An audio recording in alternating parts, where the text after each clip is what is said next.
selamat pagi pemirsa semuanya. Apa kabarnya hari ini? Semoga semua pemirsa dalam keadaan sehat. Saya yakin di pertengahan tahun ya, kita hari ini menuju pertengahan tahun ya pemirsa ya. Bagaimana hari-harinya?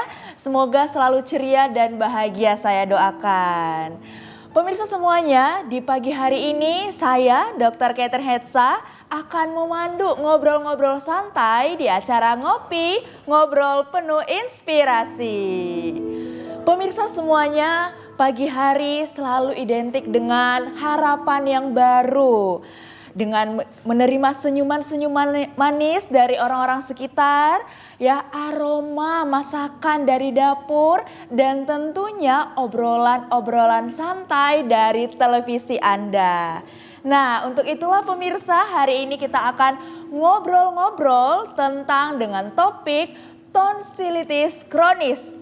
Pemirsa semuanya sudah tahu apa itu tonsilitis kronis? Nah, tetap stay tune di live streaming kita hari ini karena tentunya kita akan ngobrol-ngobrol penuh inspirasi. Berbicara tentang ngobrol-ngobrol pemirsa semuanya. Pernah nggak sih pemirsa semuanya merasakan, aduh tenggorokannya sakit. Kok aku saat ini lagi sakit menelan, kok rasanya gatel atau biasanya serak-serak yang kadang sering dihiraukan. Nah, pemirsa semuanya, keluhan-keluhan ini biasanya sering sekali dihiraukan, tetapi ya kalau katanya sudah, wah amandelku kumat, apakah aku harus dioperasi? Apakah aku harus minum antibiotik seumur hidup? Nah, pemirsa semuanya jangan buru-buru panik dulu karena hari ini kita akan siapkan narasumber ahlinya tentunya hanya di Ngopi, Ngobrol Penuh Inspirasi. Pemirsa semuanya, hari ini tentunya saya tidak sendiri ya, saya langsung nih ingin menyapa narasumber yang sudah siap. Tidak hanya berkompeten, tapi juga piawai yang akan menjelaskan dengan tenang dan tentunya akan bisa kita serap semua ilmunya. Baik pemirsa, halo. Selamat pagi dokter. Ya, selamat pagi dokter. Wah dokternya cakep ya pemirsa semuanya ya. Sangat bersinar sekali hari ini ya dokter. Bagaimana kabarnya dokter? Alhamdulillah baik dokter. Baik dokter. Wah dokter nih ngopi nggak kalau pagi-pagi dok? Kalau pagi biasa ya setelah bangun tidur biasa diselingi kopi. Kopi untuk biar itu yuk seger kita ngopi dulu ya dokter ya. Oke, iya. Yuk boleh diminum dok. Oke. Ya, pemirsa semuanya ya jangan lupa untuk ngopi juga di rumahnya supaya mendapatkan inspirasi sambil nonton televisi pada hari ini. Dokter, bicara soal tonsilitis kronis dokter ya. Banyak pemirsa semua masyarakat tuh berkata, yang bisa kena kan hanya anak-anak dok ya. Itu benar nggak dokter? Oke. Jadi sebenarnya tonsilitis ini atau biasa bahasa awamnya tuh amandel ya kan? Itu biasa dikarenakan virus atau bakteri. Dan itu bisa kena siapa saja gitu ya, bisa anak-anak, bisa orang dewasa. Cuma karena imun tubuh pada anak-anak biasanya masih rentan ya, jadi anak-anak akan lebih gampang terserang penyakit tonsilitis atau infeksi amandel tersebut. Gitu ya, karena imunnya lebih rendah, jadi lebih rentan untuk terkena tonsilitis pemirsa semuanya. Nah kira-kira apa aja nih dok kebiasaan-kebiasaan mungkin masyarakat yang bisa menyebabkan amandelnya kumat gitu dok, kira-kira kebiasaan yang bagaimana itu ya dok ya? Yang pertama karena dia mengenai rongga mulut ya, jadi biasanya hygiene atau kebersihan mulut yang kurang baik ya, jarang sikat gigi gitu ya. Untung saya sudah sikat gigi tadi pagi dok. Kemudian ya makanan-makanan yang kita tidak tahu hygiene-nya gimana atau kebersihan gimana, misalnya makan-makan di jalan gitu ya. Kemudian ya dengan meningkatkan daya tahan tubuh kita ya, dengan banyak minum vitamin, istirahat cukup sehingga imun tubuh bagus sehingga kita akan terjauhi dari infeksi amandel itu. Kalau kurang minum dok, itu termasuk juga nggak dok? kurang minum juga salah satu bisa menyebabkan. Salah satu menyebabkannya bisa dok ya. terjadi Nah tonsilitis, pemirsa iya. semuanya, apakah sudah minum berapa teguk pada hari ini ya supaya terhindar dari tonsilitis ya pemirsa ya. Nah kadang-kadang ya dok ya, masyarakat itu kan banyak yang sering salah persepsi. Oh saya ini radang tenggorokan saja kok, nggak sampai amandelnya nggak kumat. Nah kira-kira bedainnya gimana itu ya dok ya? Oke. Sebenarnya di tenggorok kita tuh kan ada yang namanya dinding faring atau dinding tenggorok, dan di sampingnya itu amandelnya atau tonsilnya ya. Jadi biasa keluhannya itu sama ya. Faringitis atau infeksi dinding tenggorok apabila dibiarin dalam beberapa hari dia akan meluas ke dinding amandelnya sehingga terjadi tonsilitis juga. Jadi sebenarnya yang duluan atau yang duluan terinfeksi itu ya dinding tenggoroknya dulu sehingga baru jadi tonsilitis atau infeksi amandel, tapi secara gejala itu sangat mirip. Itu hanya bisa dilihat dari pemeriksaan fisik apakah hanya dinding tenggoroknya aja yang infeksi nih atau udah sampai amandelnya yang mengalami infeksi gitu. Oke. Iya. Nah pemirsa memang gejalanya mirip-mirip ya. Mirip sekali ya. Mirip-mirip dan lebih aware ya dengan tadi gejala-gejala seperti ada sakit menelan ya dokter ya, suaranya serak itu juga bisa ya dokter Bisa, ya. Nah apakah dokter kalau berkepanjangan dibiarkan kan biasanya kalau dia radang tenggorokan udah deh minum air putih hangat aja ya kan, terus membaik lagi, terus dia makan gorengan lagi ya dok ya tiap hari ya. Biasanya orang apalagi orang-orang Medan ya tanpa gorengan setiap hari biasanya aduh nggak hidup gitu ya dok ya, kerupuk gitu ya dia makan lagi, terus sakit lagi tenggorokannya. Nah kalau dibiarkan dok secara terus menerus biasanya akan mengakibatkan seperti apa dok? Oke, jadi nanti juga akan saya jelaskan. Jadi apabila infeksi amandel ini terjadi secara berulang ya, lebih dari 3 bulan misalnya, itu kita sebut infeksi amandel yang kronis atau tonsilitis kronis. Nah, biasanya pada jaringan tubuh kita yang mengalami peradangan berulang, dia akan menimbulkan perubahan bentuk ya, perubahan struktur jaringan sehingga bisa saja nanti amandel itu akan membesar ya, yang awalnya dia kecil kita sebut tonsilnya T1 gitu ukurannya, apabila terus berulang dia akan jadi lebih besar menjadi T4 dan itu bisa menutup saluran nafas kita dan terjadi gangguan nafas terutama sewaktu tidur.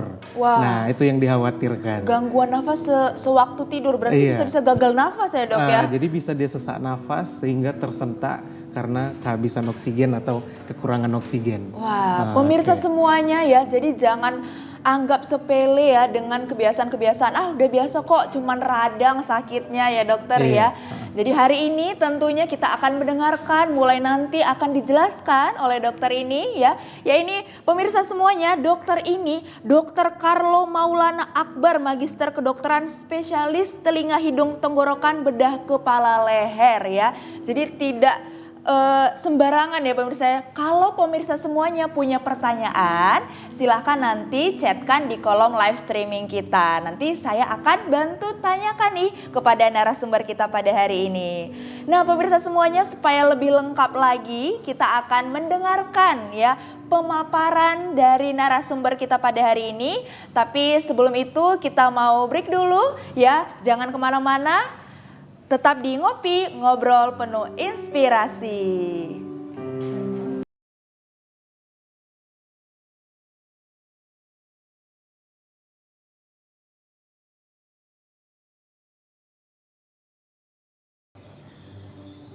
Halo pemirsa semuanya, kembali lagi di acara Ngopi, ngobrol penuh inspirasi. Kembali lagi dengan saya Dr. Catherine dan narasumber kita di tema kita tonsilitis kronis. Pemirsa semuanya, hari ini kita akan berbicara tentang radang tenggorokan dan segala keluhan-keluhan yang pemirsa semuanya saya yakin ya sering mengalaminya.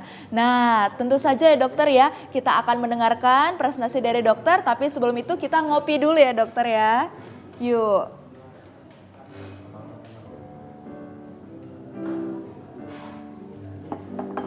Oke, baik dokter. Saya persilakan dokter untuk memaparkan tentang tonsilitis kronisnya. Terima kasih. Ya.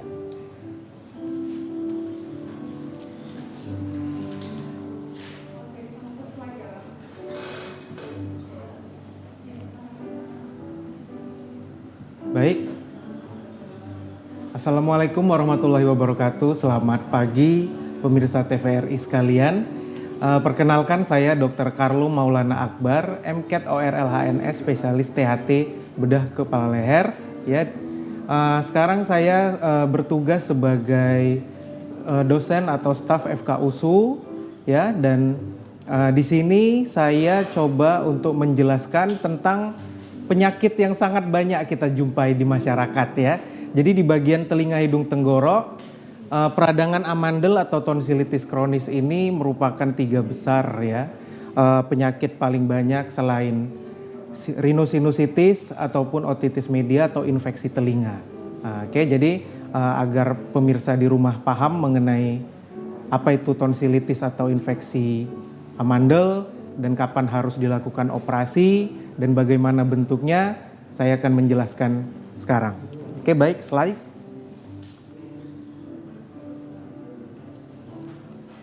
Oke, ya jadi definisi atau pengertian tonsilitis ya. Tonsilitis ini merupakan peradangan pada tonsil palatina. Tonsil palatina itu kata lainnya adalah amandel ya. Yang jaringan ini merupakan bagian dari yang namanya cincin Waldeyer. Cincin Waldeyer ini merupakan suatu sistem imun ya atau tentara kita yang berada di bagian kepala dan leher.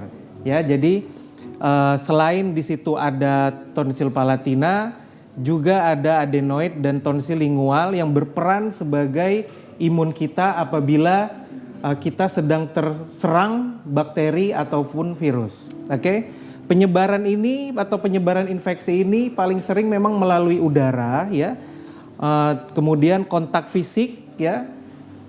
Seperti dari tangan ya, misalnya ada teman atau rekan kita yang lagi sakit ya dan dia bersin atau batuk dengan menggunakan telapak tangan dan kemudian kita berjabat tangan dengan mereka dan kita memegang daerah area mulut atau hidung, maka kita akan terkena infeksi tersebut ya.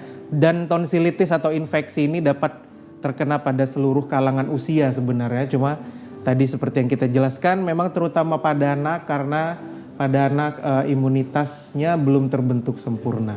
Oke. Kemudian ya jadi ini bisa dilihat sedikit gambaran-gambaran daripada amandel yang ada di tenggorok atau rongga mulut kita. Ya, jadi sebenarnya klasifikasi tonsilitis ya itu ada tonsilitis akut, ada tonsilitis kronis ya.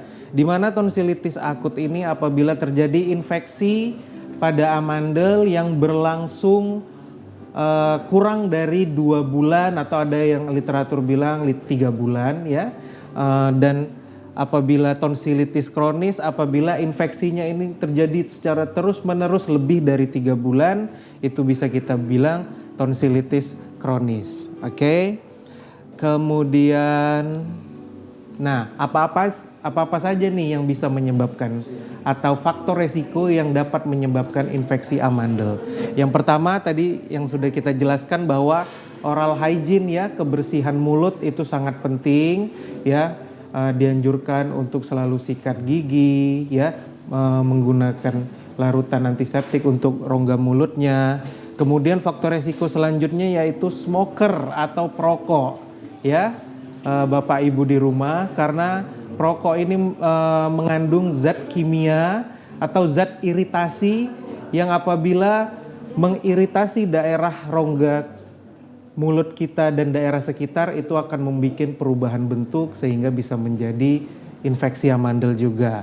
Ya, kemudian ini bad foodies atau makanan-makanan yang tidak sehat ya, seperti goreng-gorengan yang misalnya minyaknya sudah lebih dari puluhan kali dipakai ya, kemudian es ya yang kita nggak tahu pembuatan esnya itu steril atau tidak ya kan, kemudian ya bahan-bahan yang dipakai itu hygiene atau bersih atau tidak. Oke, Oke, kemudian bisa juga ternyata dengan disebabkan karena obat-obatan ini mungkin yang paling sering yaitu steroid ya, atau anti radang atau antiinflamasi, yang apabila dipakai terus-menerus itu akan menimbulkan penurunan imun kita sehingga bakteri atau virus akan gampang masuk ya. Dan kelelahan juga ya, apabila Bapak Ibu seharian aktivitas banyak ya, sehingga dan kurang istirahat ya, sehingga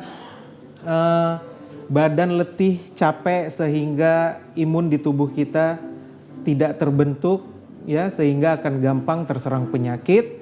Dan ternyata cuaca juga bisa menyebabkan infeksi amandel, di mana pancaroba atau perubahan suhu yang mendadak itu dikatakan sebagai tempat pertumbuhan bakteri yang paling banyak, sehingga apabila perubahan suhu yang mendadak dari dingin ke panas, panas ke dingin, itu bisa dapat menyerang pasien-pasien sehingga menderita tonsilitis kronis atau infeksi amandel. Ya, jadi sebenarnya penyebab dari infeksi amandel itu yang paling banyak sebenarnya virus, kemudian bakteri ya. Jadi virus apa aja yang bisa menyebabkan itu ada Epstein-Barr virus, ada Haemophilus influenza ya, kemudian bakteri ya, bakteri yang paling banyak itu yaitu Streptococcus grup beta hemolyticus A ya, di mana Streptococcus beta hemolyticus ini apabila dia tetap bertahan di dalam amandel ya, dia bisa bermigrasi ke daerah lain, sehingga bakteri ini bisa melalui aliran pembuluh darah, dia bisa menjangkiti daerah katup jantung sehingga kita bisa mengalami kelainan jantung, kemudian bisa berjalan lagi melalui aliran darah ke ginjal sehingga bisa menyebabkan infeksi ginjal maupun ke tulang ya. Jadi perlu diwaspadai. Oke, dan itu kalau karena penyakit karena mikroorganisme. Ada juga infeksi amandel ini akibat non-infeksi ya. Nah, seperti kalau kita lihat ingesti bahan-bahan kaustik itu yaitu ya bahan-bahan yang iritasi tinggi ya, seperti minyak-minyak ya yang terlalu tinggi, kemudian makanan-makanan yang dibakar, kemudian yaitu tadi goreng-gorengan, kemudian penyedap-penyedap rasa, dan ya kita sebut micin ya sekarang ini. Nah, itu bisa menyebabkan iritasi dari amandel tersebut dan jadi gampang terserang penyakit amandel.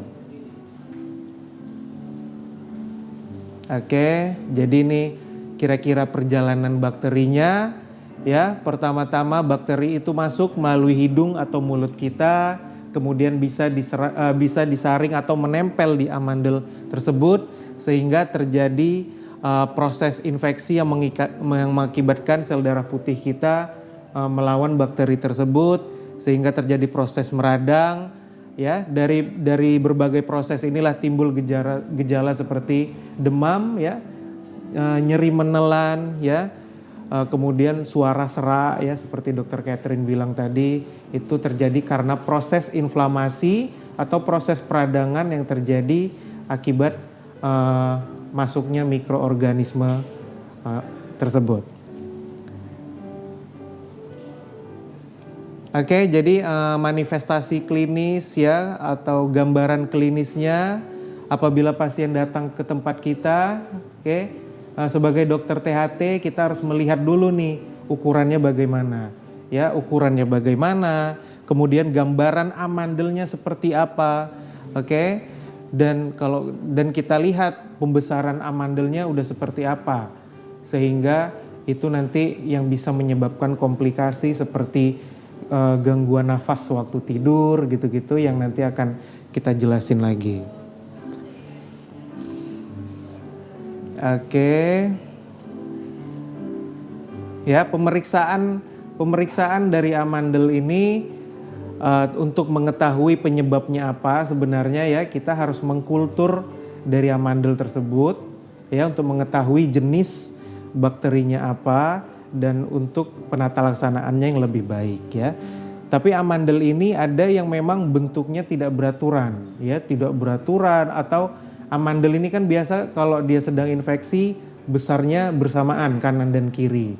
Tapi ada beberapa kasus dia amandelnya hanya satu aja yang membesar, kemudian permukaannya yang harusnya rata ini hancur, tidak rata dan mudah berdarah.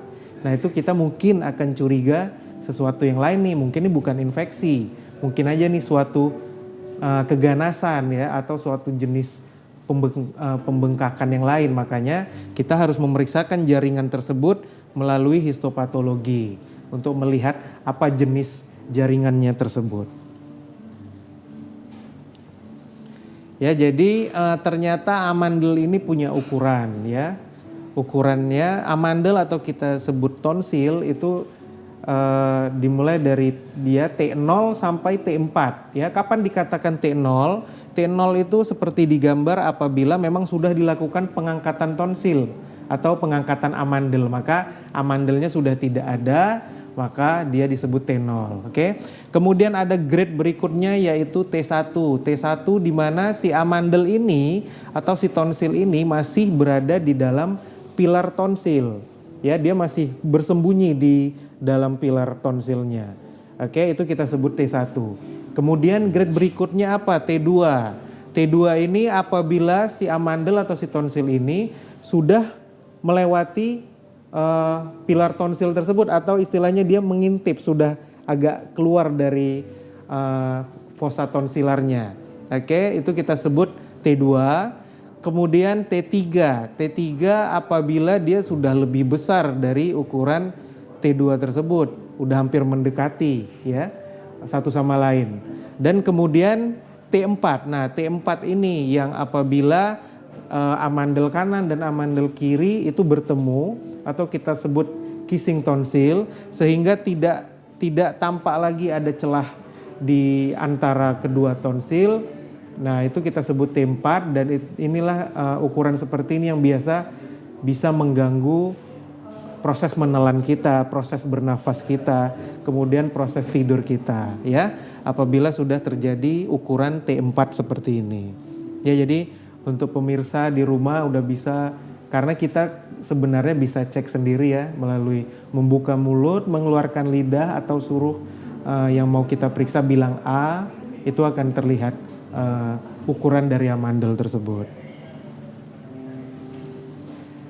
Oke, nah jadi diagnosis banding ya, atau yang mirip-mirip nih sama infeksi amandel ya, apa nih contohnya? Ini tonsilitis difteri ya. Ternyata difteri itu ada di amandel, bisa masuk ke atau bisa terjangkit ke amandel kita ya. Nah, itu bentuknya seperti digambar, dia diselimuti oleh selaput putih yang menutupi seluruh lapisan amandel.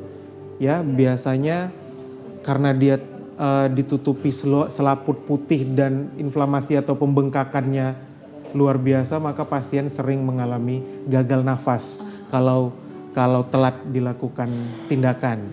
Oke, kemudian ini faringitis tadi ya. Faringitis ini apabila dari pemeriksaan kita hanya melihat dinding faringnya saja nih yang mengalami peradangan seperti itu ya. Kemudian ini faringitis liuteka dan faringitis tuberkulosis, di mana ternyata tuberkulosis ini TBC ya. Ternyata TBC itu ada yang di paru dan ekstra paru ya, di mana yang kita tahu secara umum TBC ini terjangkit di bagian paru kita. Ternyata kuman TBC itu bisa menjangkit keluar paru. Contohnya di amandel ternyata bisa. Oke, seperti itu. Ya, tata laksanaannya apa? Tata laksanaannya tetap yang pertama dengan obat-obatan terlebih dahulu ya. Kemudian apabila dengan obat-obatan kita tunggu selama 1 sampai 2 minggu. Apabila tidak ada perbaikan dan mungkin kita perlu anjurkan untuk operasi, tapi itu pun kita harus melihat sesuai indikasi operasinya ya. Kemudian nah, operasinya seperti apa? Pengangkatan tonsil ya, atau tonsilektomi. tindakan operasinya. Nah, ya jadi jangan perlu pemirsa tahu juga di rumah, amandel ini memang ada di setiap manusia ya. Jadi kadang ada pasien yang datang, dok saya ada amandelnya dok saya ada amandelnya, memang ternyata di setiap manusia itu memang ada amandel atau si tonsil ini. Cuma ada yang memang amandelnya tidak mengganggu, ada yang memang amandelnya ini sangat sensitif seperti itu ya. Dan apabila si pasien atau ada anak-anak pemirsa di rumah yang mengalami infeksi amandel, gak usah khawatir, jangan karena sakit amandel baru langsung berpikir, nah ini pasti dioperasi nih atau gimana gitu ya. Jadi tidak seperti itu. Jadi kita pun sebagai dokter THT kita harus melihat dengan pasti apakah si pasien ini memang perlu atau masuk dalam indikasi ini harus diangkat atau harus dioperasi atau tidak ya. Nah, indikasinya seperti yang kita bisa lihat ya. Jadi ada indikasi absolut. Indikasi absolut ini indikasi yang memang harus segera ya, harus wajib dilakukan. Kalau tidak dilakukan itu bisa jadi komplikasi ke depannya atau mengganggu aktivitas ke depannya ya, atau mengganggu kualitas hidup dia ke depannya. Seperti apa yang absolut ini? Pertama, apabila dia mengalami obstruksi saluran nafas atau saya bilang tadi sumbatan jalan nafas, mungkin terutama sewaktu tidur. Tandanya gimana dok? Tandanya itu kalau misalnya ada keluarga kita yang tidurnya ngorok ya, ngorok sangat kuat mungkin, dan ada fase di kala dia seperti tercekik ya, tercekik dan dia tersentak terbangun. Dan itu secara berkala ya, terus menerus sampai pada anak-anak biasa mengalami hal tersebut sampai mengganggu tidur dia ya. Karena sedikit dia bangun tidur nyenyak dia akan terbangun lagi, tidur nyenyak dia akan terbangun lagi karena sesak, sehingga bisa mengganggu sekolah dia, kemudian aktivitas dia sehari-hari. Ya, kalau udah seperti itu udah biasanya dokter THT menganjurkan untuk dilakukan operasi ya. Tapi tetap pertama sekali dilakukan yaitu pengobatan terlebih dahulu ya, pengobatan yang optimal. Oke, kemudian abses peritonsil. Abses peritonsil ini ternyata karena amandelnya yang berlangsung lama dan atau dia hilang timbul secara terus menerus sehingga terjadi akumulasi nanah di daerah amandel tersebut ya. Sehingga apabila ini dibiarkan terus menerus, nanah ini bisa menyebar ke rongga atau ke area leher lain yang bisa menyebabkan komplikasi yang fatal, bahkan bisa menyebabkan kematian ya. Kemudian tonsilitis yang menyebabkan kejang demam, ini biasa terjadi lagi-lagi pada anak ya, apabila karena si anak sering sakit menelan sehingga dia sering demam dan demamnya biasa suhunya terlalu tinggi sampai mengalami kejang-kejang, maka itu juga harus kita edukasi pasien atau anjurkan ya, atau dihimbau ke keluarga untuk dioperasi atau diangkat amandelnya. Kemudian apabila kecurigaan keganasan seperti tadi, bentuknya antara kanan dan kiri ukurannya beda, besar sebelah, mudah berdarah dan ukurannya seperti luka-luka seperti itu ya. Nah, kemudian indikasi relatif. Indikasi relatif ini tidak seperti absolut. Kalau absolut itu wajib harus segera kita lakukan. Kalau indikasi relatif masih bisa berunding ya, masih bisa dipikirkan apakah si pasien ini mau dilakukan operasi atau tidak gitu ya, tapi sifatnya tidak segera. Oke, itu seperti apa? Misalnya infeksi amandel yang berulang nih. Infeksi amandel berulang nih seperti apa? Apabila terjadi periode nyeri menelan 3 sampai 4 kali dalam 1 tahun misalnya, seperti itu ya. Kemudian apabila terjadi halitosis atau bau mulut nih gitu. Karena salah satu penyebab bau mulut apabila amandel kita itu mengalami infeksi yang berulang. Itu boleh kita anjurkan untuk diangkat amandelnya. Kemudian apabila dengan pemeriksaan swab tadi ya atau kultur tadi kita jumpai kuman Streptococcus ya, di mana yang saya bilang Streptococcus ini bisa menjalar kemana-mana, dan apabila kuman itu Streptococcus maka sebaiknya harus kita buang atau kita operasi. Oke. Ya, ini tadi beberapa komplikasinya, bisa jadi infeksi ginjal ya, bisa menjadi nanah di daerah rongga amandel, nanahnya bisa berkembang ke daerah nanah di leher ya, kemudian bisa menyebar lagi ke daerah seluruh rongga leher apabila lebih luas lagi ya kan. Oke, dan bisa menyebabkan tonsilolit. Oke. Nah, prognosisnya gimana? Biasanya dapat sembuh ya. Amandel ini biasanya dia bisa sembuh dalam beberapa hari dengan pengobatan suportif atau pengobatan tuntas. Dan bisa juga sebenarnya yang kita tahu kayak seperti yang saya bilang tadi, infeksi amandel ini paling sering disebabkan virus. Virus itu sebenarnya self-limited disease. Dia bisa sembuh sendiri gitu kalau kita imunnya kuat ya. Kuat ya gitu, seperti itu. Kira-kira agak nyeri menelan sedikit atau agak nggak enak sedikit, segera minum vitamin atau banyakin minum atau banyak makanan-makanan bergizi sehingga dengan daya tahan tubuh kita meningkat, virusnya bisa menurun. Ya, sehingga kita tidak perlu menggunakan obat-obatan seperti itu ya. Nah, gejala yang menetap dapat menjadi indikasi adanya infeksi yang lain ya, dan tonsilitis ini bisa menjadi sumber infeksi yang berat seperti yang saya jelaskan tadi, demam rematik maupun pneumonia. Ya, jadi kesimpulannya ya, tonsilitis kronis merupakan infeksi berulang pada tonsil dan obstruksi saluran nafas bagian atas karena peningkatan volume atau ukuran tonsil dan bisa memiliki dampak sistemik. Peradangan tonsil dapat disebabkan oleh bakteri maupun virus ya, dan ini biasa disebabkan karena rokok ya, hygiene yang tidak bagus, kemudian makanan yang tidak baik ya. Dan tonsilitis ini bisa diterapi dengan obat-obatan dan apabila dengan obat-obatan tidak mampu atau tidak adekuat maka kita bisa lanjut ke tindakan operatif. Oke. Ya, mungkin seperti itu. Ya, sekian presentasi dari saya, semoga dapat dimengerti dan bermanfaat bagi semua. Terima kasih. Terima kasih dokter, silakan duduk dulu dokter. Boleh diminum kopinya dokter. Nah, bagaimana pemirsa semuanya, kita sudah mendapatkan insight yang luar biasa ya.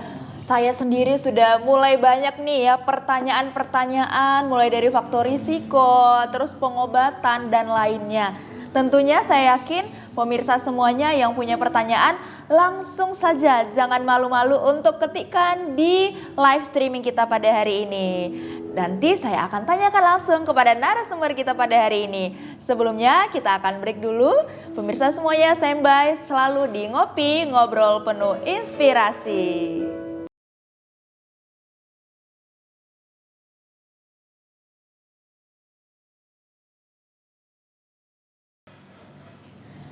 Halo pemirsa semuanya, kembali lagi di Ngopi, ngobrol penuh inspirasi.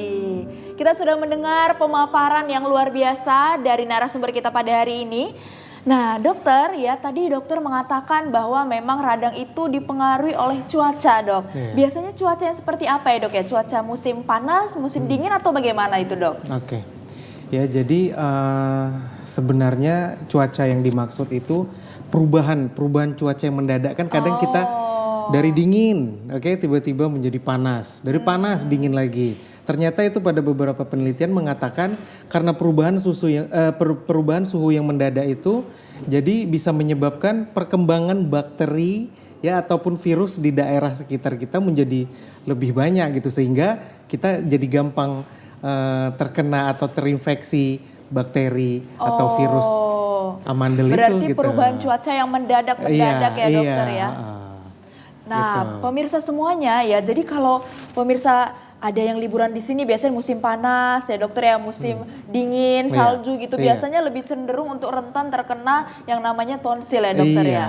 Nah selanjutnya pemirsa ya, Saya ingin bertanya nih dok, kalau ya kapan nih seorang pasien, contohnya dia kena radang kan dok, kapan dia dikatakan langsung, oh ini kamu nih langsung terdiagnosa tonsil dok gitu? Iya. Ya itu tadi sebenarnya kita mendiagnosa ini faringitis atau ini tonsilitis atau kedua-duanya tonsilofaringitis. Oh bisa Iya, keduanya ya bisa dokter kedua-duanya. Itu kalau dari gejala hampir mirip ya, hampir mirip-mirip semuanya.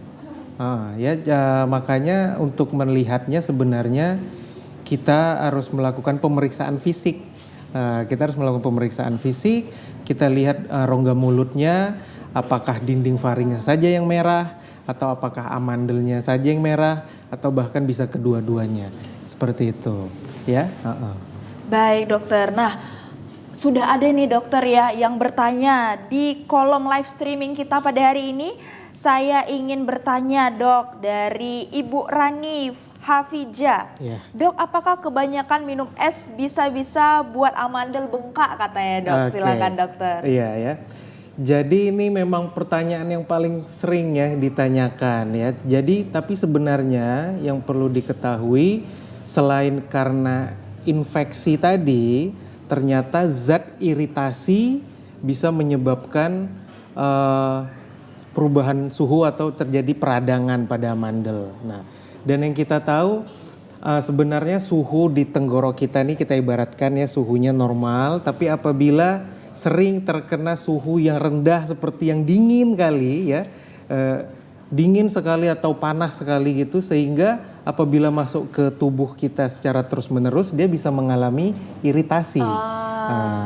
Sehingga iritasi itu yang menyebabkan inflamasi atau peradangan, maka peradangan itu bisa menyebabkan nyeri tenggorok atau peradangan amandel. Itu satu. Yang kedua, sebenarnya teori es bisa menyebabkan infeksi amandel ini satu lagi, sebenarnya kandungan dari airnya tersebut ya, atau ya. es-es yang air-air yang dijadikan es itu apakah memang steril atau gitu? Air sungai ya, Atau air sungai yang memang dibekukan kemudian kita minum gitu.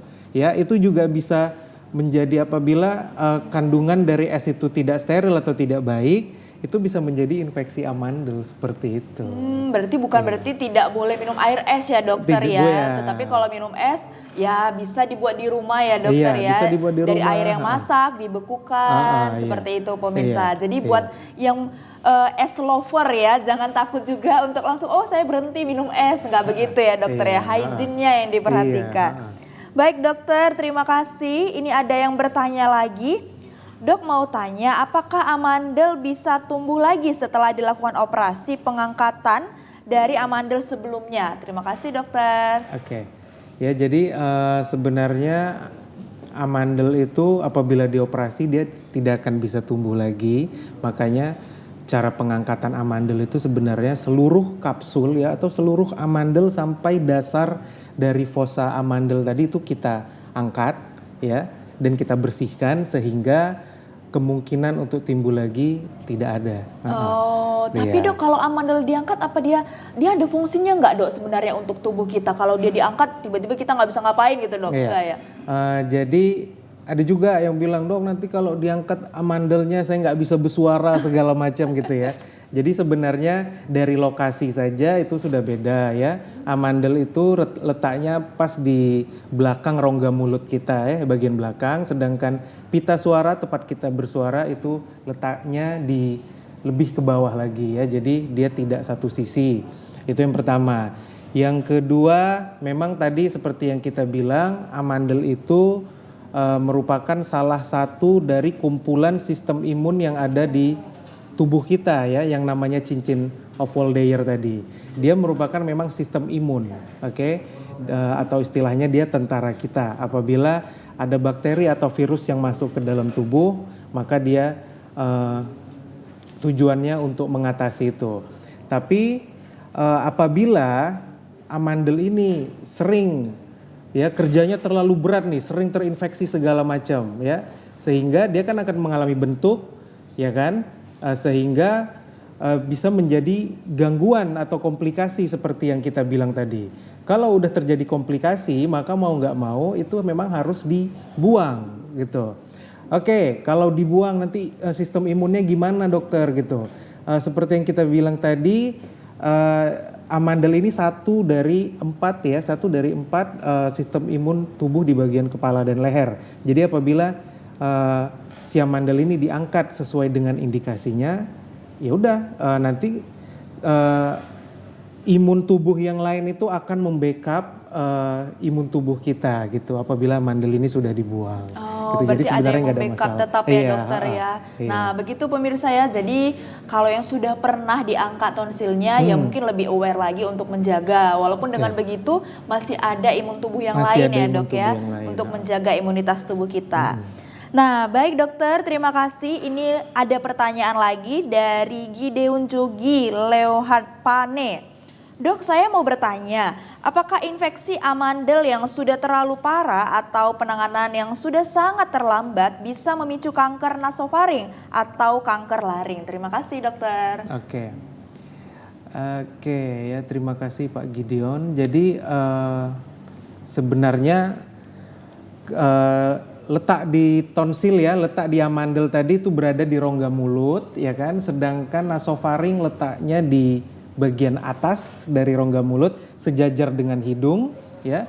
Kemudian rongga laring itu letaknya berada di leher kita di bagian bawah. Oke. Sebenarnya untuk menjadi faktor predisposisi langsung itu tidak, maksudnya belum ada yang melaporkan ya. Tapi mungkin saja bisa dikaitkan ya dari infeksi yang terus-menerus ya, infeksi yang terus-menerus pada amandel, yaitu bisa menyebabkan infeksi yang terus-menerus pada nasofaring maupun tenggorok, laring juga ya, yaitu bisa memperberat kejadian kanker nasofaring atau kanker laring, tapi bukan itu penyebab utamanya, seperti itu. Iya ya paham dokter. Oke dokter ya. Nah pertanyaan terakhir ini dokter ya, buat orang tua ya dok ya, karena tadi banyak yang rentan anak-anak terkena tonsil ini. Kalau ada orang tua nih dokter, yang pemirsa semua yang menonton, apa ini pesan untuk orang tua yang mungkin anaknya suka ini minum es atau ya suka makan gorengan dokter, supaya nggak terjadi tonsilitis kronis ini dokter? Ya memang tonsilitis kronis ini banyak sekali terjadi pada anak-anak ya, dan dia gampang terserang oleh anak-anak juga. Jadi ya pesan saya, karena imun tubuh anak itu belum terlalu kuat ya, jadi boleh kita berikan vitamin yang cukup, makanan-makanan bergizi ya, dan istirahat yang cukup pada anak, itu yang utama yang kita lakukan. Kemudian apabila memberikan makanan ya seperti es, seperti yang manis-manis ya, seperti goreng-gorengan, itu jangan terlalu berlebihan mungkin ya. Jangan terlalu berlebihan, jangan selalu diberikan, anaknya nangis langsung kita berikan. Kalau anaknya menangis langsung kita berikan, bayinya memang dibatasi, oke? Dan gak usah khawatir juga ya apabila memang terkena tonsilitis ini ya. Jangan langsung berpikir ini penyakit yang harus dan wajib dioperasi ya. Jadi nggak seperti itu ya. Dan yang kita tahu peradangan amandel ini merupakan pintu masuk utama infeksi di saluran pernafasan kita. Maka ya ini wajar atau sering terjadi pada masyarakat kita. Tapi nggak usah khawatir untuk itu gitu. Baik, terima kasih dokter. Wah, tidak terasa pemirsa semuanya, kita sudah berada di penghujung acara dengan tema tonsilitis kronis. Saya harapkan pemirsa semuanya sudah banyak sekali mendapatkan informasi tentang mulai tadi dari definisi, faktor resiko, bagaimana terdiagnosis tonsil, dan apa yang harus dilakukan ketika Bapak Ibu semua pemirsa di rumah terkena yang namanya amandel atau radang tenggorokan ini. Baik pemirsa semuanya, tetap sehat selalu, jaga kesehatan ya. Kita akan berjumpa lagi di acara-acara ngopi-ngopi selanjutnya di Ngopi Ngobrol Penuh Inspirasi. Sampai jumpa pemirsa semuanya.